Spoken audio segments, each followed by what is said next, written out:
আসসালামু আলাইকুম, কেমন আছেন সবাই? আশা করি সবাই ভালো আছেন, কাছে এবং দূরে, দেশ এবং দেশের বাইরে। যে যেখান থেকে আমরা ভিডিওটা দেখছেন, আল্লাহর রহমতে সবাই ভালো আছেন। আলহামদুলিল্লাহ আমরাও ভালো আছি। আমার এই ভিডিওটা আগেই করা ছিল, তো কিছু টিপস যদি ফলো করেন মাসের শেষে আপনারাও কিছু টাকা গৃহিণীরা হাতে রাখতে পারবেন। দেখেন, আপনার বডি যদি মরিচা পড়ে যায় তাহলে এভাবে এটার একটা পাথর বলে, এই পাথর দিয়ে যদি ঘষে নেন আপনার বডি হয়ে যাবে একদম এত ধারালো। সাবধানে কাটতে হবে। এই যে আমি এখন পেঁয়াজটা কুচিয়ে নিতেছি। আর আমার কিন্তু বেশিরভাগই বডি দিয়ে কাজ করা পড়ে, কারণ আমি ছুরি দিয়ে করি খুব একটা বেশি না, আমি ছুরি দিয়ে অভ্যস্ত না। আমার বডি দিয়ে কাজ করতে বেশ ভালো লাগে। 2টা মাছ নিছি দেখছেন, এই 2টা মাছ আর কিছু চিংড়ি মাছ ছিল। এই 2টা পদ দিয়ে কিন্তু আমার এই একটা দিন চালাতে হবে, কারণ আমাদের শখ আছে কিন্তু সাধ্য নাই। চাইলেই মন মতো টাকা খরচ করতে পারি না, একটু হিসাব করে আমাদেরকে চলতে হবে। তো কি আর করব, এই যে আমার বাসায় কিন্তু অতটা বেশি হাঁড়ি পাতিলও নেই, যা আছে অল্প স্বল্প তা দিয়ে কিন্তু আমি চলি। এই 4টা মাছই রান্না করব।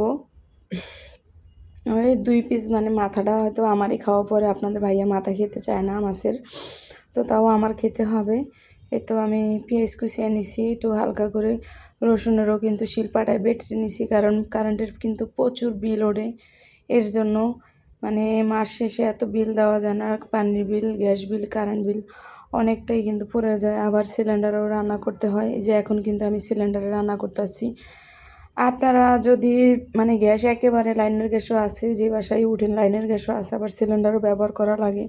আমার মতো এইভাবে যদি চলেন তাহলে আপনারাও 5 থেকে 6 মাস একটা সিলিন্ডার নিতে পারবেন। জানেন আপনারা, মনে করেন আপনার গ্যাস আছে, যেই গ্যাস আছে এই গ্যাসে কিন্তু রান্না হবে না এরকম। তো আপনারা কি করবেন, যেমন রান্না যদি আপনারা দুপুর 12টার দিকে শুরু করেন, আপনারা 9টা কি 10টার দিকে বড় পাতিলে করে 1 পাতিল আপনারা পানি দিয়ে রাখবেন।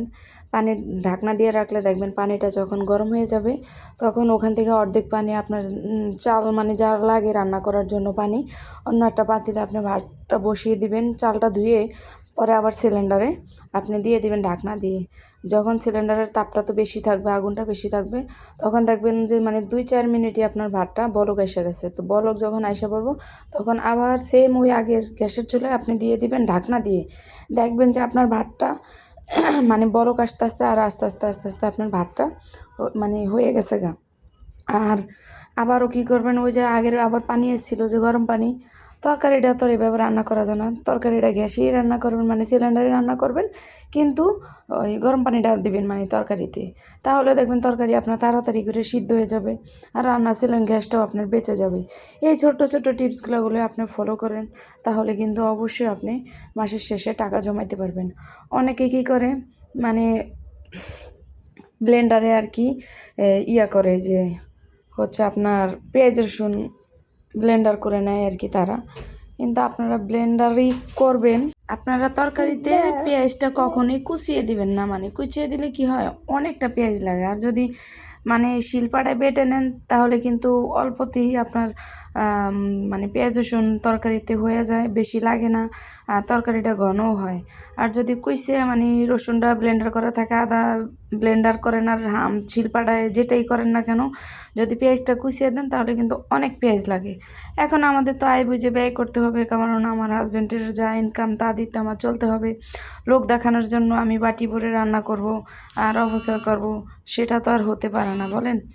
তো কি করব, হিসাব করে আমাদেরকে চলতে হবে। আমার যখন বাসায় কোনো কিছু থাকবে না, কেউ কিন্তু আমাকে দিয়ে যাবে না। আর যখন আমি পেট ভরে সব খেয়ে ফেলবো, তাও কিন্তু কেউ আমাকে বলতে পারবো না যে আপনি কেন খেলেন, সবগুলো একসাথে খেয়ে বসে রয়েছেন।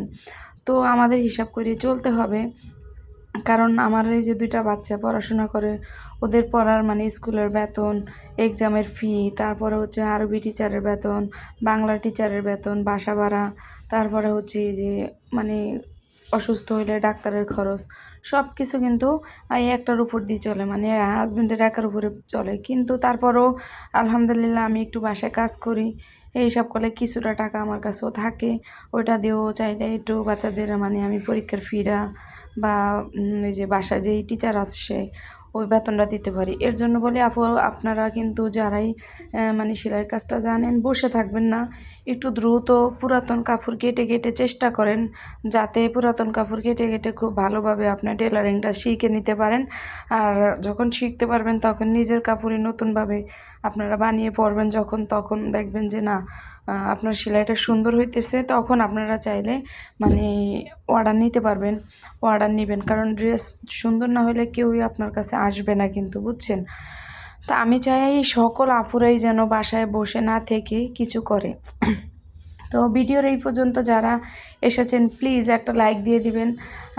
আপনাদেরকে একটা কথা বলি, মানে আমার কমেন্ট বক্সে এত পরিমাণে ভিডিও দেখে কমেন্ট আসছে, কিন্তু সেই হিসাব করলে যদি আমি গণি না, গণলে মানে আমার সেই হিসাবে কোনো লাইকই আসে না, ভিউজও বাড়ে না। প্লিজ, আমি কখনো 7 মিনিট 8 মিনিট কিংবা 10 মিনিট এর উপরে আমি ভিডিও ছাড়ি না।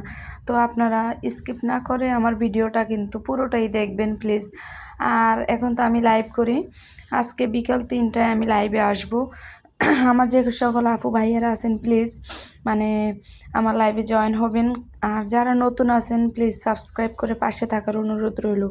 আর আমার ভিডিওগুলো যদি ভালো লাগে তাহলে পাশে থাকা বেল আইকনটি অন করে দেবেন, যাতে আমি ভিডিও ছাড়ার সাথে সাথে নোটিফিকেশন আপনাদের ফোনে চলে যায়। আর যারা মানে 100-র উপরে হলেই আপনারা লাইভ করতে পারবেন। তো সেই সকল নতুন আপুদেরকেও বলতেছি যে যেহেতু এখন এই যে মনে করেন আমি লাইভ করতেছি, আমার লাইভে এখন আপনারা সময় দেন, যখন আপনাদেরও লাইভ করার সময় হবে তখন আমরাও তো আপনাদেরকে সময় দিব ইনশাল্লাহ। মানে বিশ্বাসী সম্পর্ক টেকে এখন হয়েছে, এটা একটা সম্পর্কের মতন, মানে আত্মীয় স্বজনের মতন আপনাদের সাথে আমাদের সম্পর্ক হয়ে গেছে। প্রতিদিন ভালো মন্দে সব কিছু আপনাদের সাথে আমরা শেয়ার করি। তো আমার লাইভে সবাই জয়েন থাকবেন কিন্তু। আর হচ্ছে আরেকটা কথা বলতেছি আপনাদেরকে, আমার আরেকটা মানে চ্যানেল আছে রাবেয়া সেলাইঘর, ওখানে কিন্তু ওই যে মানে কাটিং ড্রেস এগুলো সেলাইয়ের আপলোড দেওয়া হয়। তো ওই যে আজকে একটা মানে ইনার দেওয়া আস্তর দেওয়া ব্লাউজের কাটিং শেয়ার করছি, আপনারা চাইলে আমার সেই চ্যানেল থেকে ঘুরে আসতে পারেন, মানে রাবেয়া সেলাইঘর নামে দেওয়া আছে। আর আমি এই ভিডিওর ডেসক্রিপশনের নিচে আর কি দিয়ে দেব আমার ওই চ্যানেলের নামটা।